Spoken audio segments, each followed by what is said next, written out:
দুনিয়াতে মানুষের মাঝে ক্ষণস্থায়ী কিছু মালিকানা আছে, কিন্তু এই সকল ক্ষণস্থায়ী মালিকানার পরিসমাপ্তি ঘটে যাবে সেই দিন।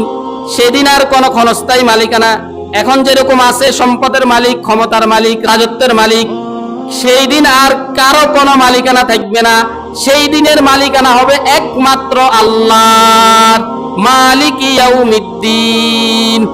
পরিস্থিতিতে এত ভয়াবহ হবে, 5টা প্রশ্নের উত্তর দেওয়ার আগে কোন বনি আদম, কোন মানুষ তার পা নাড়ানোর সুযোগ হবে না। লা তাজালু কাদামা ইবনি আদম হাত্তা ইউসআলা আন খামসিন।